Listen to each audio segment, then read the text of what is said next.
minute हम time ले road मनक बीच में आई कर जे हमारी कार्यक्रम कर लीडर के कहल जाएगा आई जी ई प्रोग्राम का जो मालिक है वो बाबू सबका सेवा में लागल रहे और वो अभी फ्री है और रहा है बाबू श्रीकांत जी स्टेज में आवे उके हमार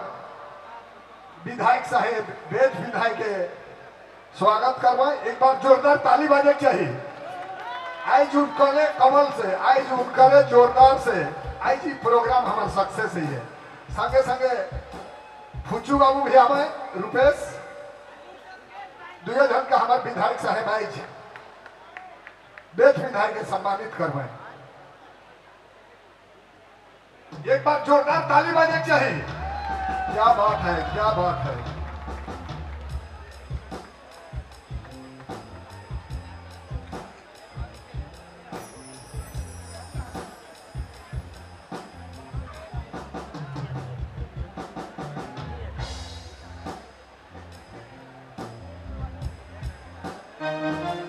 हमारे बीच में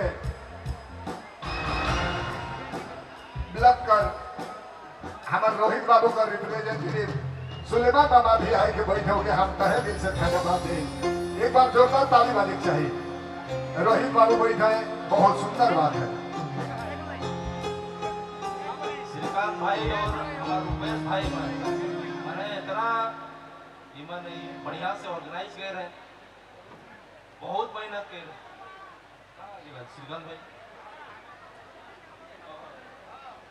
श्रीकांत भाई और रुपेश भाई बहुत मेहनत कर रहे और जितना भी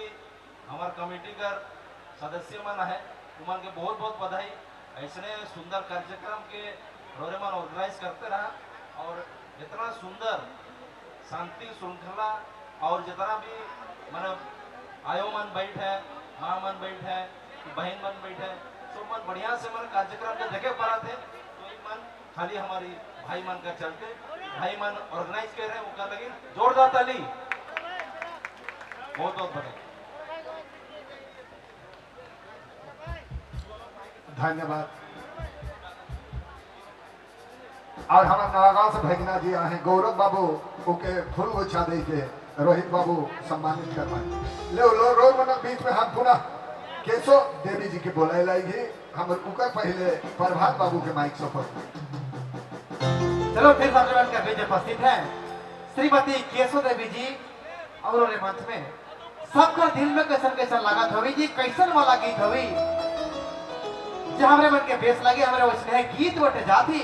और श्रीमती केशव देवी जी के मंच में आवाज लगाती है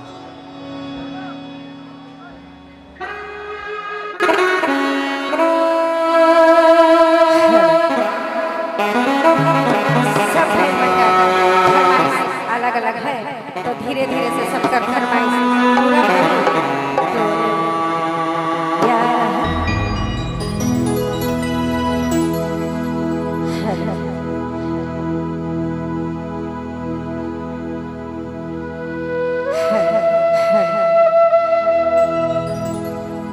यार